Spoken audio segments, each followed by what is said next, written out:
नमस्कार विद्यार्थी मित्रांनो, काल म्हणजेच 21 नोव्हेंबरला आपली एसबीआय क्लरिकलची मोस्ट अवेटेड मेन्स एक्झाम संपलेली होती। सगळ्या विद्यार्थ्यांचे जेवढेही रिव्ह्यू होते ते पॉझिटिव्ह होते। अटेम्प्टच्या बाबतीत पण जवळपास सगळेजणच खुश होते, कारण की पेपरची लेवल जर बघितली, एखादं सेक्शन इझी आणि बाकी मॉडरेट असं जर बघितलं आपण 5 पैकी 4 जर आपण बघितले तर मॉडरेट सेक्शन म्हणू शकतो। कुठल्याही विद्यार्थ्याकडून एकही असा फीडबॅक आलेला नाहीये की पेपरची लेवल ही डिफिकल्ट होती म्हणून।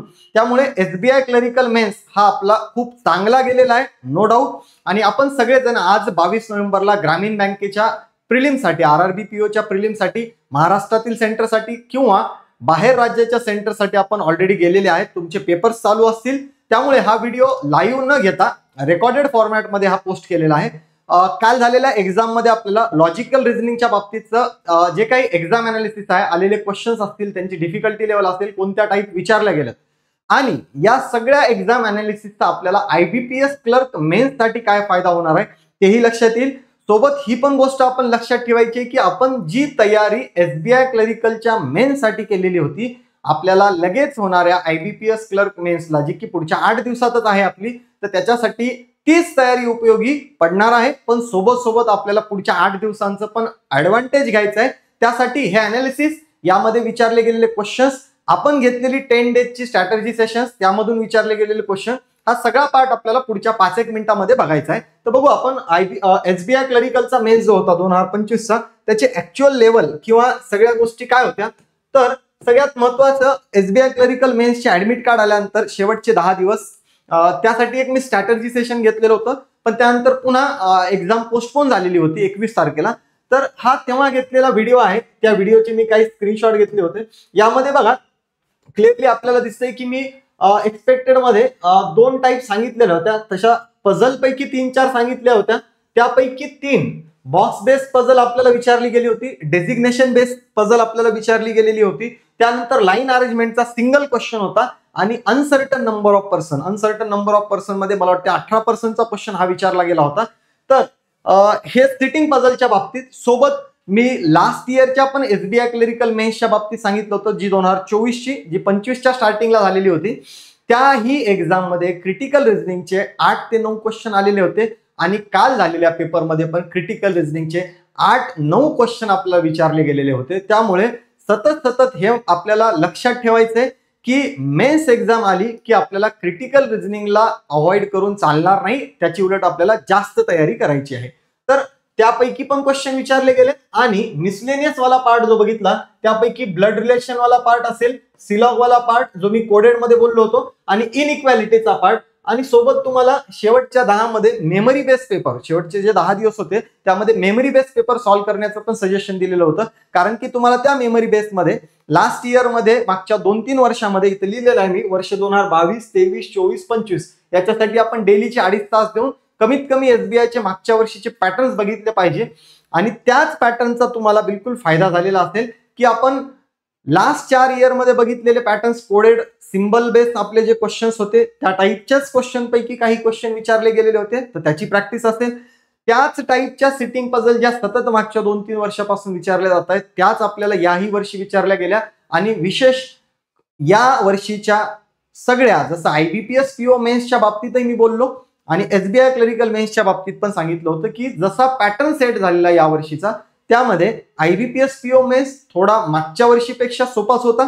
या वर्षीचा एसबीआय क्लरिकल मेन्स हा आधीच्या पेक्षा सोपाच आहे, आणि येणारा आयबीपीएस क्लर्क मेन्स हा पण त्याच पद्धतीनं अजून सोपा असण्याचे चान्सेस जास्त आहेत। पण आयबीपीएस क्लर्क मेन्सच्या बाबतीत पण उरलेल्या दिवसांमध्ये युट्यूब लेक्चर्स असतील किंवा त्याचा स्टडी प्लॅन असेल, हा पण मी तुमच्या पुढे घेऊन येणार आहे।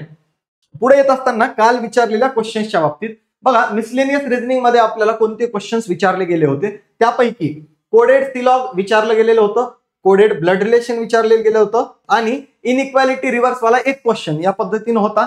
आणि हे सगळ्याच्या सगळ्या टाईप मी तुम्हाला ऑलरेडी सांगितलं होतं की कोडेड बेसची आपली खूप जास्त प्रॅक्टिस जर असेल तर बिलकुल सिटिंग अरेंजमेंट आणि पझल, ज्या की या पेपर मधल्या डुएबल होत्या, ह्या आपण सॉल्व्ह करत असताना कुठेही अडचण येण्यासारखे क्वेश्चन नव्हते। त्यामुळे आपली मेन्सची मागच्या 2-2.5 महिन्याची चांगली तयारी, दिलेल्या मॉक टेस्ट, याच्या आपण मदतीने बिलकुल कालच्या पेपरमध्ये मेन्सचे ज्या सिटिंग होत्या, पझल होत्या, त्या सॉल्व्ह करू शकत होतो. बघायचं आपल्याला पुढे पण त्या कोणत्या विचारल्या होत्या. मिनिंगफुल वर्डवरचा क्वेश्चन एक होता आणि कोडिंग डिकोडिंग मधले आपला जो न्यू पॅटर्न आहे त्यावर बेस आपल्याला क्वेश्चन होता.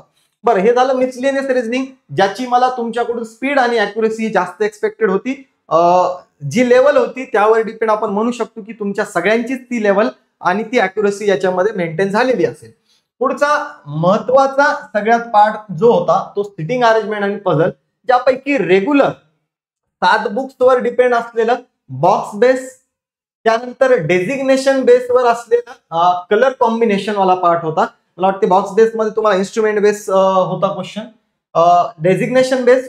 त्यानंतर तुम्हाला अनसर्टन नंबर ऑफ पर्सन मध्ये 18% अरेंजमेंट आलेली होती, पण सोबत सोबत लिनियर पण हा आपल्याला आपण म्हणू शकतो की टाइम कन्झ्युमिंग साठी एकच क्वेश्चन दिलाय. लिनियर अरेंजमेंट दिलेली आहे, नॉर्थला फेसिंग पर्सन आहेत, आपण सिटिंग समजून ते सॉल्व्ह करतो आणि सॉल्व्ह करत असताना आपला वेळ 2-2.5 मिनिटं गेलाय, पण मार्क एकच भेटतो. मग आपल्याला त्या केसमध्ये किती क्वेश्चन विचारले गेले तो सेट पण बघणं गरजेचं आहे. पुढं सर्टन नंबर झाल्यानंतर ट्रँग्युलर सिटिंग अरेंजमेंट मध्ये आपल्याला 6% यामध्ये इन्स्ट्रुमेंट बेस दिलेलं होतं. आपल्याला ट्रँग्युलर अरेंजमेंट मध्ये इन्स्ट्रुमेंट बेस होतं, ज्यामध्ये कॉर्नरला 3%, साईडवर 3%, या पद्धतीनं फेसिंग इनसाइड आउटसाइड पण आपल्याला दिलेली असते. पुढे लिनियरच्या बाबतीत ऑलरेडी सांगितले, तर हे सिटिंग पझल पैकी आलेल्या टाइप्स आहेत.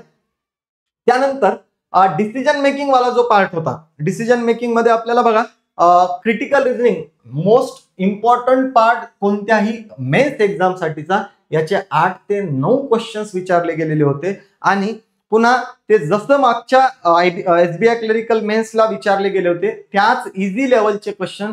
इझी लेवल ही त्यांच्यासाठी ज्यांना इंग्लिश वाचल्यानंतर त्या सेंटेन्सचे अर्थ समजतात आणि या 4 ते 5 टॉपिकच्या प्रॉपर कन्सेप्ट क्लिअर आहेत.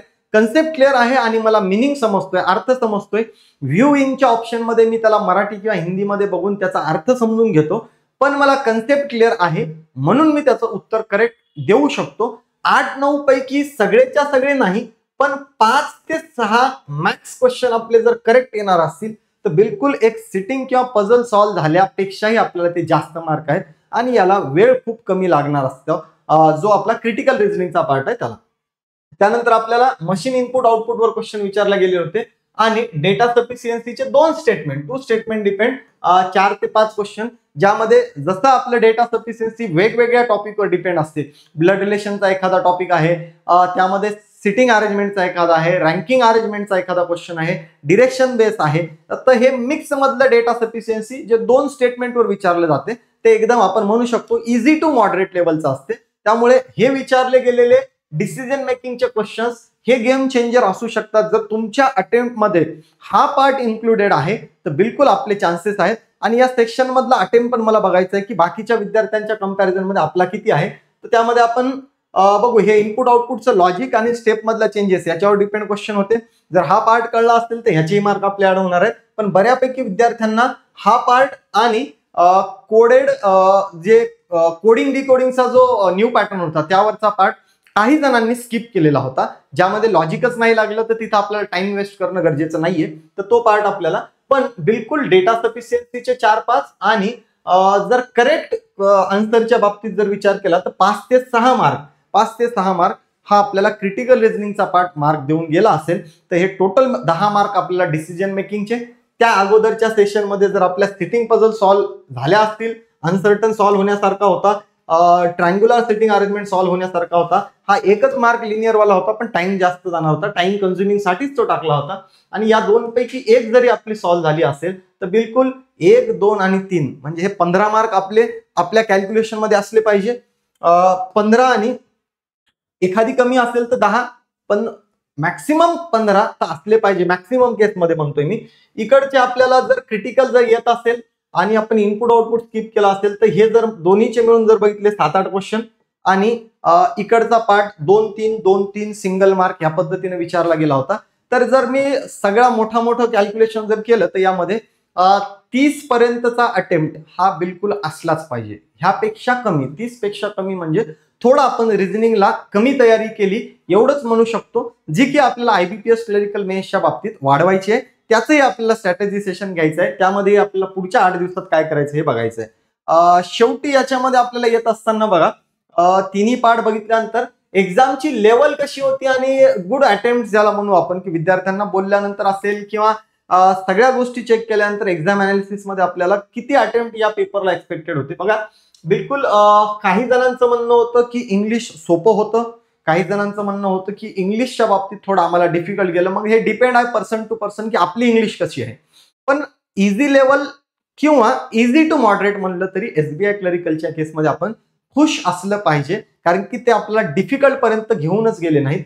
त्यामुळे मॉडरेट लेवलचा पेपर पूर्ण होता असं आपण म्हणू. एखादं सेक्शन त्यापैकी इझी, मग त्यामध्ये तुम्ही चांगलं इंग्लिश आहे तर इंग्लिशला कन्सिडर करू शकता आणि रिझनिंगची प्रॅक्टिस आहे तर रिझनिंगला कन्सिडर करू शकता.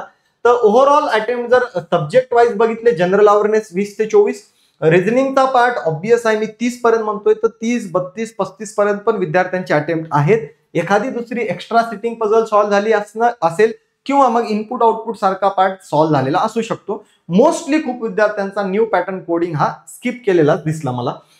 क्वांट मध्ये 21 ते 23, 24 क्वेश्चन सॉल्व्ह झालेले असले पाहिजे असा गुड अटेम्प्ट म्हणू शकतो आपण. आणि इंग्लिश ज्यांचं प्रॅक्टिस वाईज जर बघितलं चांगलं असेल तर 23 ते 24 मार्कापर्यंत आपला अटेम्प्ट असणं गरजेचं होतं. ओव्हरऑल जर बघितलं आपण तर मला वाटते 105च्या आसपास आपले जर अटेम्प्ट असतील म्हणू शकतो विथ अॅक्युरेसी. त्यामध्ये आपलं जीएची अॅक्युरेसी कशी आहे यावर डिपेंड आहे, क्रिटिकल रिझनिंगची अॅक्युरेसी कशी आहे यावर पण गोष्टी डिपेंड आहेत, आणि आपलं इंग्लिश कसं आहे यावरही गोष्टी डिपेंड आहेत. त्यामुळे अराउंड एवढे जर आपण 105च्या आसपास अटेम्प्ट मध्ये आहोत तर आणि आपली अॅक्युरेसी चांगली आहे तर आपण होपफुली या परीक्षेच्या निकालाच्या बाबतीत पॉझिटिव्ह विचार केला पाहिजे. पण हा पॉझिटिव्ह विचार करत असताना असलेल्या ऑपॉर्च्युनिटी जसं की IBPS क्लरिकल मेन्स आहे आणि RRBच्या दोन्ही एक्झाम्स आपल्या बाकी आहेत. आज तुमचा PO झाला असेल, पुढच्या फर्स्ट आठवड्यामध्ये डिसेंबरच्या क्लरिकल मेन्स असेल, क्लरिकलचा प्रिलिम्स असेल आणि त्यानंतर दोन्ही एक्झामचे मेन्स, त्याही दोन ऑपॉर्च्युनिटीज आणि सोबत सोबत असलेले काही आकाश सरांनी आपल्याला दिलेले FCIचे अपडेट असतील आणि येणाऱ्या नवीन एक्झाम असतील, या बाबतीत ही तयारी आपल्याला बिलकुल कामी येणार आहे. त्यामुळे कुठेही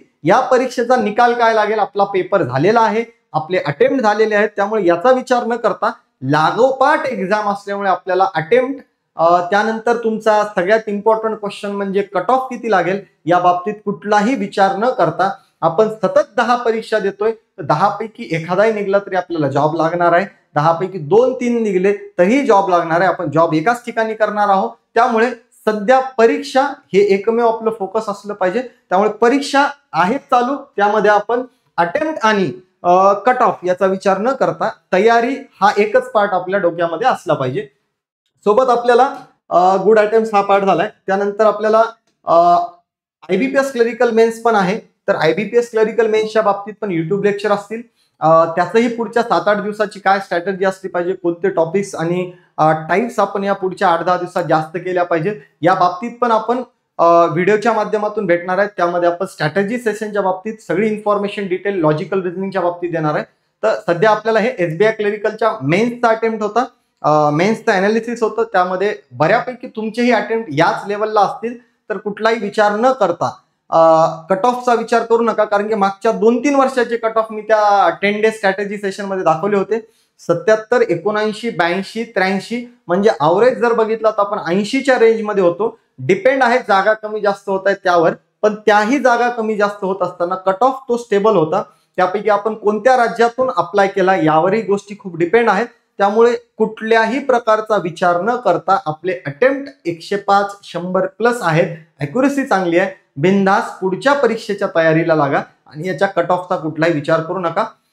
हे झालं आपल्या SBI क्लरिकल मेन्सच्या काल झालेल्या एक्झामच्या बाबतीचं रिझनिंग सेक्शनचं अनालिसिस. आपण पुढच्या व्हिडिओमध्ये IBPS क्लरिकलच्या मेन्सच्या बाबतीत सगळ्या गोष्टी लेक्चर प्लस अनालिसिस हा पार्ट बघणार, अनालिसिस नाही लेक्चर प्लस त्याचा आपलं स्ट्रॅटेजी सेशन हा पार्ट बघणार आहे. Till then thank you, bye bye, take care.